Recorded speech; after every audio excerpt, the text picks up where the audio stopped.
Hello everyone, welcome back to crack data engineering with Shikha Sharma. आज मैं आपके लिए लेके आई हूँ tag analytics part 2 interview questions. Let's start.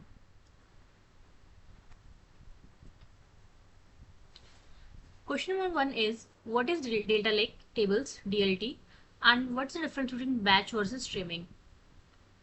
ये बहुत इंपॉर्टेंट क्वेश्चन है, स्पेशली जब role database data brick heavy हो। तो ये क्वेश्चन हमेशा कंपनीज पूछती हैं कि डेल्टा लाइव टेबल्स होते क्या हैं।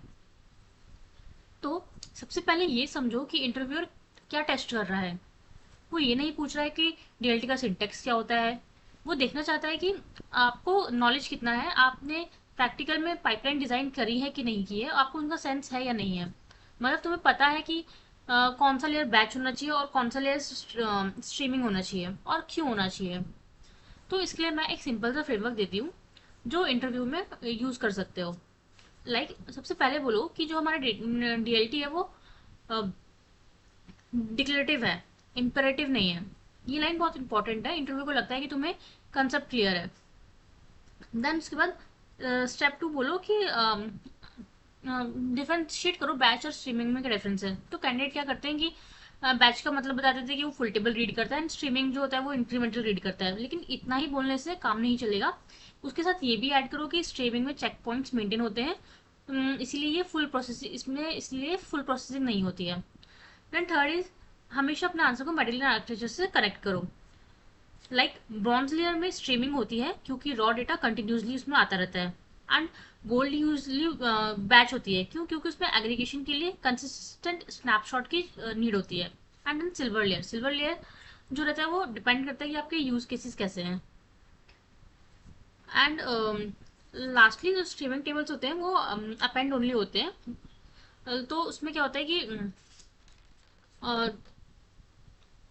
अपेंड ओनली होते हैं। तो अगर सोर्स में कुछ अपडेट या डिलीट होता है तो उसमें हम अप्लाई चेंजेस इनटू का यूज करते हैं। अगर हम ये पॉइंट इंटरव्यू में बोलेंगे तो लगेगा कि हमने रियल प्रोजेक्ट पे काम किया है। तो बस कॉन्फिडेंटली बोलो और रियल एग्जांपल दो अगर पॉसिबल हो तो, और अपने प्रोजेक्ट आर्किटेक्चर को फॉलो करो। Now next question is what is data quality and data integrity. तो ये एक बहुत ट्रिकी क्वेश्चन है क्योंकि ज़्यादातर कैंडिडेट दोनों को सेम समझते हैं, लेकिन ऐसा होता नहीं है। इसलिए आंसर को दो हाफ में स्प्लिट करके बोलो। पहले आप में बताओ कि डेटा क्वालिटी क्या होती है। तो ये बोलो कि उसमें एक्यूरेसी, कंप्लीटनेस, कंसिस्टेंसी ये स्टैंडर्ड डायमेंशंस होते हैं किसी भी डेटा की क्वालिटी को चेक करने के लिए। फिर इमिडिएटली डीएलटी का एक्सपेक्ट एक्सपेक्ट कंसेप्ट लेके आ जाओ। जैसे कि जो हमारे डीएलटी में जो हमारे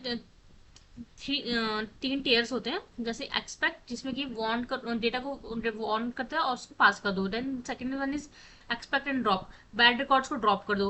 एंड एक्सपेक्ट और फेल, अगर कोई क्रिटिकल फील्ड है तो उसके लिए पाइपलाइन को फेल कर दो। ये तीन टर्म्स बोलने से तुम्हारा आंसर इंस्टेंटली सीनियर लेवल का लगता है। देन सेकंड आप में अपना डेटा इंटीग्रिटी को समझाओ कि डेटा इंटीग्रिटी में क्या होता है। तो ये थोड़ा डेटाबेस थ्योरी वाला एंगल आ जाता है यहाँ पर। इसमें referential integrity, domain integrity and entity integrity के ऊपर बेस होता है ये। सिंपल एग्जांपल, अगर ऑर्डर टेबल में कस्टमर आईडी है जो कस्टमर टेबल में एग्जिस्ट ही नहीं करती और रेफरेंशियल इंटीग्रिटी ब्रेक हो जाती है, मतलब फॉरेन की को पेरेंट की से कोई मैच नहीं होता है, तो यहाँ पर रेफरेंशियल इंटीग्रिटी फेल रहती है। तो डेटा इंटीग्रिटी में बस यही रिलेशंस के ऊपर डिपेंड होता है। तो ये मेन चीज होती है इसमें, referential integrity, entity integrity and domain integrity. तो हम जो हमारा प्रैक्टिकल प्रोजेक्ट्स वगैरह होते हैं उसमें हम हमेशा चेक करते हैं यही तीन लेयर। किसी भी डेटा स्कीमा वैलिडेशन करने के लिए तो ब्रॉन्ज लेयर में हम स्कीमा वैलिडेशन करते हैं। बिजनेस रूल्स के लिए हम रेफरेंशियल चेक्स करते हैं सिल्वर लेयर में। एंड रिकनसाइलेशन के लिए गोल्ड गोल्ड लेयर में हम रिकनसाइलेशन करते हैं। ऑल्सो ऐड एक बोनस पॉइंट है ये कि क्वारंटाइन पैटर्न को ऐड करो। क्वारंटाइन पैटर्न का मतलब होता है कि बैड डेटा को साइलेंटली ड्रॉप ड्रॉप मत करो, उसको एक डेड लेटर टेबल में असाइन कर दो विथ रीजन। ये लाइन बोलो क्योंकि ये प्रोडक्शन थिंकिंग के लिए शो करती है। And now question number third is what is a schema evaluation strategy? Schema evaluation strategy क्या होती है? तो ये क्वेश्चन थोड़ा टेक्निकल है। स्कीमा इवैल्यूएशन दो टाइप की होती हैं, मर्ज स्कीमा एंड ओवरराइड स्कीमा। तो मर्ज का मतलब होता है ऐड करना और ओवरराइड का मतलब होता है रिप्लेस कर देना। मर्ज स्कीमा न्यू कॉलम को एग्जिस्टिंग कॉलम में ऐड कर देता है और ओवरराइड स्कीमा जो होता है वो ओल्ड स्कीमा के जगह न्यू स्कीमा को अप्लाई कर देता है, जो कि थोड़ा रिस्की होता है। और जो हमारा स्कीमा इन्फोर्समेंट होता है वो जो होता है डिफॉल्ट सेफ्टी फीचर होता है। डीएलटी में ऑटो लोडर को स्कीमा इवैल्यूएशन, जो हमारा डीएलटी होता है उसमें ऑटो लोडर में स्कीमा इवैल्यूएशन मोड होते हैं, जैसे कि add new column, fell on new column and rescue. Usually मैं जो अपने प्रोजेक्ट में यूज़ करती हूँ वो हमेशा रेस्क्यू मोड प्रेफर करती हूँ, क्योंकि अनएक्सपेक्टेड कॉलम जो होते हैं अनएक्सपेक्टेड कॉलम जो होते हैं उसको मैं सेपरेट रेस्क्यूड कॉलम में भेज देती हूँ, ताकि पाइपलाइन, इससे क्या होता है पाइपलाइन फेल नहीं होती है और डेटा भी लॉस नहीं होता है। लास्ट में एक इम्पॉर्टेंट डिस्टिंक्शन है कि इसमें एडिटिव चेंजेस होते हैं। Additive changes means new column automatically handle हो जाते हैं, बट ब्रेकिंग चेंजेस ये होते हैं कि सपोज कभी कुछ टाइप चेंज होता है, जैसे कि इंट को स्ट्रिंग के लिए चेंज करना है, तो ये ऑटोमेटिक इवैल्यूएशन पर ट्रस्ट पे मत करो। हमेशा ऑटोमेटिक इवैल्यूएशन पर ट्रस्ट नहीं करना चाहिए। क्यों? क्योंकि इसके लिए कभी हमको इंट टू स्ट्रिंग करना है तो टाइप चेंज नहीं कर पाता है। अगर हाँ हमें कॉलम चेंज करना है, एडिटिव न्यू कॉलम ऐड करना है, तो हम एडिटिव चेंजेस में हम वो कर सकते हैं। लेकिन हम जब हमको टाइप चेंज करना रहता है तो हम नहीं कर सकते उस पर ट्रस्ट। क्यों? थोड़ा सा ये रिस्की होता है, इसके लिए हमें ह्यूमन रिव्यू चाहिए रहता है, इसलिए हम अपस्ट्रीम से कोऑर्डिनेट करते हैं। देन इंटरव्यू ये देखना चाहता है कि हम। So question number 4 is what are the Spark optimization technique? Spark optimization technique. I think about the Spark optimization technique in three buckets. First one is the cluster, then second one is code, and third one is the data layout. Cluster level, AQE, adaptive query execution, handles most of what I used to do manually, like skew, join, shuffle, partition. So I rarely touch shuffle dot partition directly anymore. जब से AQ आया है तब से जो हमको shuffle partition करने होते हैं हमको मैनुअली नहीं करने होता है, AQ खुद ही उसको हैंडल कर लेता है। Then second one is the code level. Code level, the real in code level, broadcast join use broadcast join for small dimension table. Use filtering before join rather than after, and avoid using UDF since Python UDF kills the catalyst optimization. And also the serialization override crossing the JVM and Python boundaries. So जो हमारा code level होता है, mainly हम हमेशा code level पे broadcast join का use करते हैं फॉर स्मॉल डायमेंशन टेबल, ताकि हम शफलिंग को अवॉइड कर सकें। And always use filtering and projecting column before join, not after. And always avoid UDFs, user defined functions, because जब भी हम यूडीएफ का यूज़ करते हैं वो हमारे कैटलिस्ट ऑप्टिमाइजर को ब्रेक डाउन कर देता है। और सीरियलाइजेशन ओवर भी हेड होता है, क्योंकि जो हमारे पाइथन के यूडीएफ्स होते हैं वो जेवीएम और पाइथन की बाउंड्रीज को क्रॉस कर देते हैं।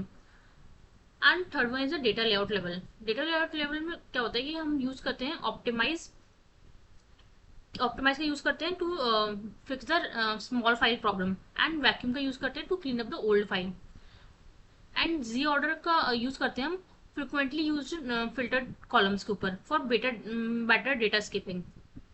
यही तीन तो यही बेसिकली क्या होता है कि हम जब भी अगर कोई इंटरव्यूअर हमें पूछता है कि स्पार्क ऑपरेशन टेक्निक्स से होती हैं, तो हम उनसे यही बताते हैं कि स्पार्क ऑपरेशन टेक्निक्स हम पार्टीशन का यूज़ करते हैं, हम ब्रॉडकास्ट का यूज़ करते हैं, ब्रॉडकास्ट ज्वाइन का यूज़ करते हैं,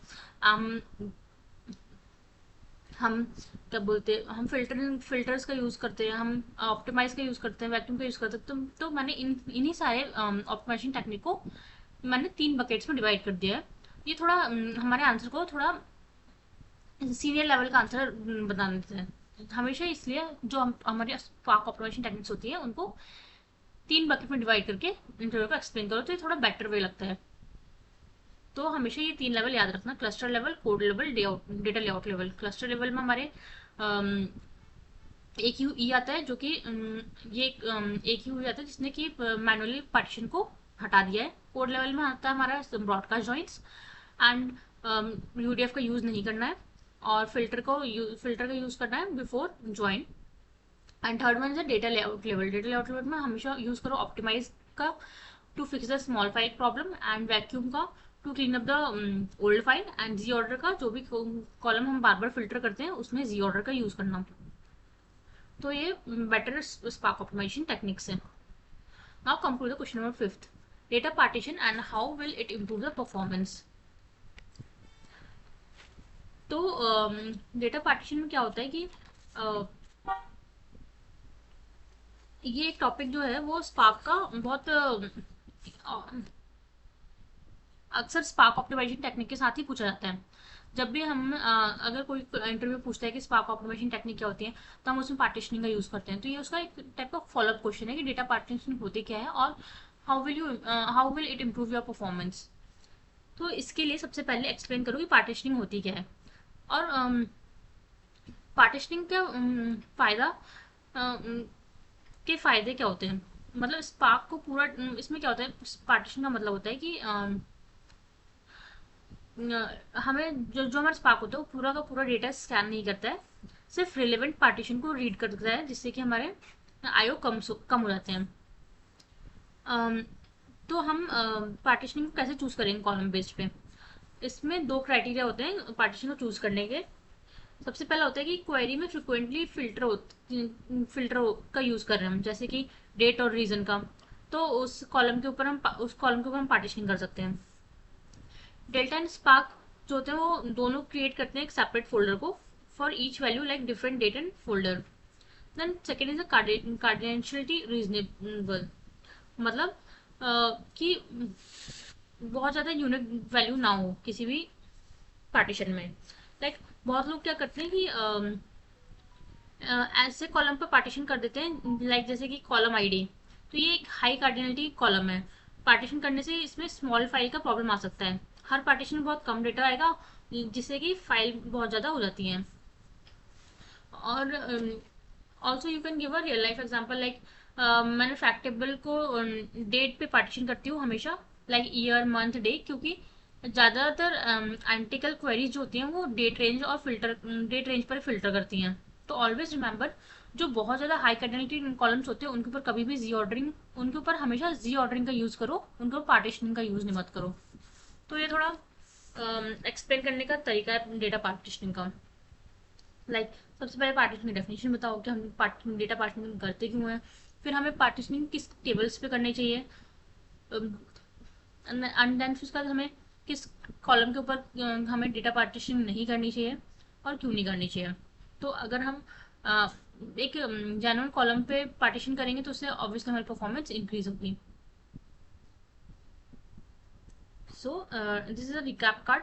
हमने आज क्या क्या टॉपिक कवर किए। फर्स्ट हमने डीएलटी और उसकी बैच स्ट्रीमिंग की, स्ट्रीमिंग का डिफरेंशिएशन किया, जिसमें कि ब्रॉन्ज लेयर जो होता है वो स्ट्रीमिंग करता है, गोल्ड बैच के लिए होता है, और हमेशा अपने आंसर को मेडल आर्किटेक्चर से कनेक्ट करो। Then second one is data quality and integrity.